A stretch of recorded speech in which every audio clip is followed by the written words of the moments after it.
പേവിഷബാധയേറ്റ് ഒരു മാസത്തിനിടെ കേരളത്തിൽ മരിച്ചത് 3 കുരുന്നുകൾ. കൊല്ലം സ്വദേശി നിയ ഫൈസ, പത്തനംതിട്ട സ്വദേശി ഭാഗ്യലക്ഷ്മി, മലപ്പുറം സ്വദേശി സിയ ഫാരിസ് എന്നിവരാണ് മരിച്ചത്.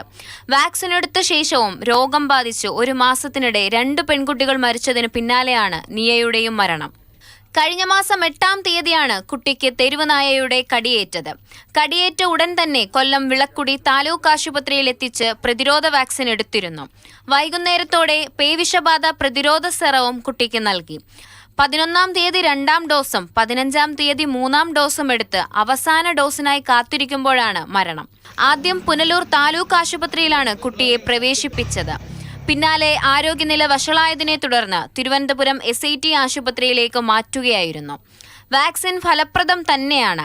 കുട്ടിയുടെ കൈയിലേറ്റ മുറിവ് ആഴത്തിലുള്ളതായിരുന്നു. ഞരമ്പിന്റെ സാന്ദ്രത കൂടിയ ഭാഗത്താണ് കടിയേറ്റത്. അതുകൊണ്ടാണ് വൈറസ് വേഗം തലച്ചോറിനെ ബാധിച്ചത്.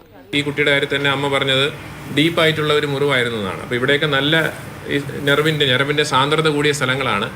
ഡയറക്റ്റ് ആയിട്ടാണ് ആ പല്ല് നെർവിലോട്ട് പതിക്കുകയാണെങ്കിൽ വൈറസ് കയറി കഴിഞ്ഞു കഴിഞ്ഞാൽ ഈ വാക്സിൻ കൊണ്ടുണ്ടാക്കുന്ന ആന്റിബോഡീസിന് അതിനെ തടയാൻ കഴിയത്തില്ല. SIT ആശുപത്രിയിൽ വരുമ്പോൾ കുട്ടിക്ക് പേവിഷബാധയുടെ ലക്ഷണങ്ങൾ ഉണ്ടായിരുന്നു. നമ്മുടെ പീഡിയാട്രിക് ICUവിൽ അഡ്മിറ്റ് ചെയ്തു.